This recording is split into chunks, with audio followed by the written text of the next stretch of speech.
stop scrolling, because somewhere beneath the stone of ancient Crete, there is a place built to erase you.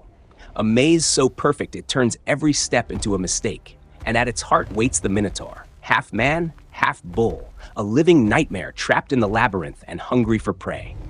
You won't see him at first. You'll hear him, breath like thunder in the dark, hooves scraping stone, a distant roar that echoes through corridors that never end. And then come the victims.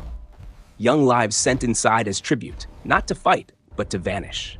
Until one name walks into the darkness by choice, Theseus, armed not only with courage, but with a single fragile lifeline that could mean the difference between victory and being lost forever. The story of the Minotaur begins with a king, a promise, and a mistake that turns into a curse. On the island of Crete, King Minos asked the gods for a sign to prove his right to rule. A magnificent bull was sent, so powerful it looked like it belonged to the sea and the sky at the same time. Minos was supposed to sacrifice it in honor of the god who sent it, but he couldn't let it go. He kept the bull, choosing pride over obedience. And in Greek myth, pride always collects interest. The punishment didn't arrive as lightning. It arrived as something quieter and crueler. Desire turned into disaster. Minos' queen, Pasiphae, was struck with an unnatural obsession for the bull. Unable to resist the curse, she turned to the greatest inventor of the age, Daedalus, and demanded a solution. Daedalus built a wooden decoy, an illusion shaped like a cow, so Pasiphae could approach the beast. And from that unnatural union, a child was born that was not fully human. The Minotaur, sometimes called Asterion, a creature with the body of a man and the head of a bull. At first, it was simply a secret that could not stay hidden. The Minotaur grew, and with it grew hunger and violence that no palace could contain. Minos understood the truth. This was not a creature that could live among people. But killing it meant admitting the shame of how it came to exist. So Minos chose a third path, one that would bury the problem instead of solving it. He ordered Daedalus to build a prison unlike any the world had seen. That prison became the Labyrinth, not a single hallway, not a simple maze. The Labyrinth was designed to erase direction itself. Corridors that looped back into themselves, chambers that looked identical, turns that felt familiar but led somewhere else. The kind of place where sound lies to you, where footsteps echo from the wrong direction, where fear convinces you you're being followed even when you're alone. The Minotaur was sealed inside the center, and the Labyrinth became its world. Darkness, stone, and the endless rhythm of waiting. But a monster needs prey. And this is where the story turns from tragedy to horror. Across the sea, the city of Athens fell into a terrible obligation to Crete. After the death of Minos' son Androgeus, Minos demanded a punishment. Athens would send 14 youths, traditionally 7 young men and 7 young women, as tribute. They weren't soldiers. They weren't criminals. They were the price of politics, the cost of power, loaded onto a ship and delivered to Crete like offerings. Once they arrived, they were led to the mouth of the labyrinth and pushed into the dark. Inside, they became what every victim becomes in a perfect trap. Not fighters, not heroes, just prey. Imagine it. You step into blackness and the world closes behind you. The air turns cold. Your breath feels loud. The walls feel too close.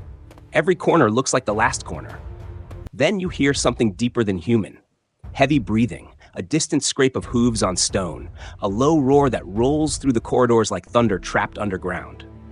You run, but running is useless in a place that doesn't let you leave. You hide, but there is nowhere to hide from something that knows the maze better than you ever could. The labyrinth doesn't just contain the Minotaur, it serves it. Year after year, Athens sent its children. Year after year, the labyrinth swallowed them. Until one year, someone refused to accept the rules. His name was Theseus. Theseus was a prince of Athens, and when the time came for the next tribute, he stepped forward and volunteered to go with them. Not as a victim, but as a hunter. He wasn't going to negotiate. He wasn't going to pray. He was going to end it. He boarded the ship knowing he might never see sunlight again, but also knowing that if he did nothing, the nightmare would repeat forever.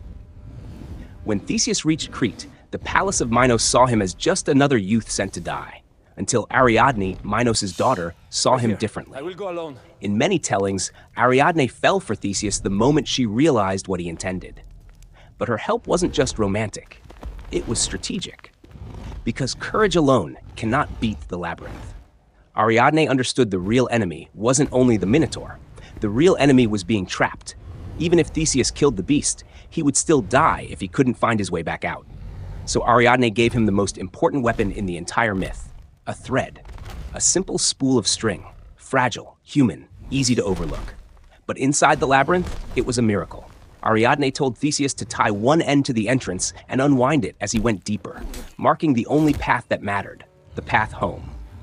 In some versions, she also provides a sword, but the thread is the difference between a brave death and a victorious escape. And then the gates opened.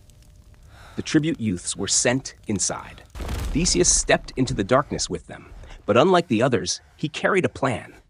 As the light faded behind him, he tied the thread and began to unwind it, letting it slip through his fingers like a promise. The maze swallowed the sound of the outside world. The walls narrowed, then widened, then narrowed again. The air smelled of damp stone and old fear. Every so often, the darkness seemed to breathe. And somewhere in that maze, the Minotaur heard the new footsteps. The closer Theseus moved to the center, the more the labyrinth felt alive. Echoes that didn't match his steps, drafts that blew from nowhere, shadows that seemed to shift at the edge of vision. He followed the thread forward, deeper, past turns where any normal person would lose themselves, until the corridors opened into a wider chamber, the heart of the labyrinth. And there it was, the Minotaur. Not just a beast, but a presence, taller than a man, heavier than any animal should be, its head crowned with horns, its eyes reflecting the faintest light like coals. It wasn't a mindless animal, but it wasn't fully human either. It was the result of a curse made flesh, trapped in a prison built for it, shaped by years of darkness and hunger. The Minotaur didn't need to chase Theseus with speed. It had something worse: the advantage of the maze and the confidence of a predator that has never seen prey survive.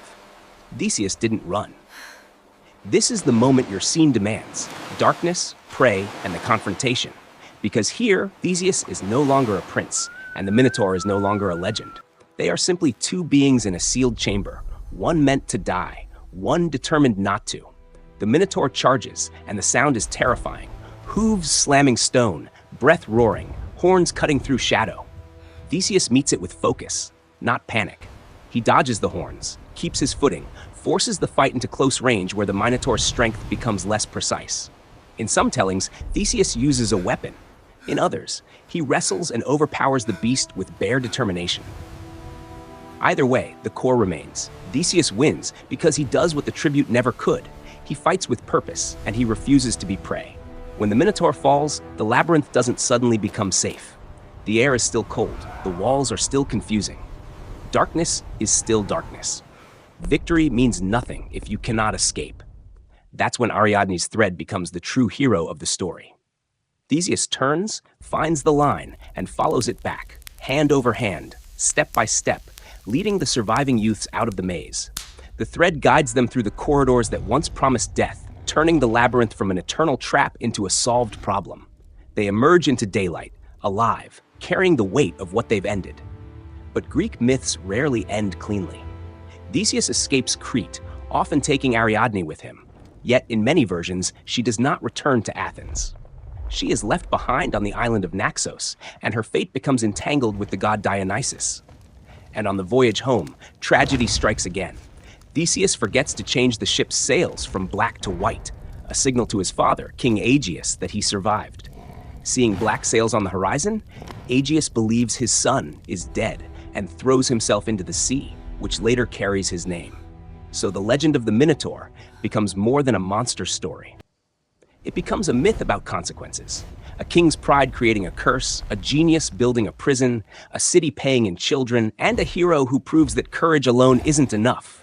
You need a way out. Because in the labyrinth, the Minotaur is terrifying. But the real horror is the place designed to make you disappear. And that is why the Minotaur still feels terrifying, even after the battle ends. Because the true monster wasn't only the Minotaur, it was the labyrinth, a prison designed to erase you until you stop being a person and become a missing name. In that darkness, the tribute youths were never meant to be heroes. They were meant to be prey. Theseus breaks the cycle, but he doesn't do it with strength alone. He wins because he understands the real rule of the maze. Killing the monster means nothing if you can't find your way back. That's why the most powerful weapon in this myth isn't a sword. It's Ariadne's thread, a fragile line that turns terror into escape and turns a death trap into a path home. And like all Greek myths, the story leaves a shadow behind. Victory saves lives, but it doesn't erase consequences. Ariadne's fate, Aegeus's grief, and the price paid for a curse that never should have existed. So remember the Minotaur not just as a beast in the dark, but as a warning. Sometimes the scariest thing isn't what's hunting you. It's the place built to make sure you never return.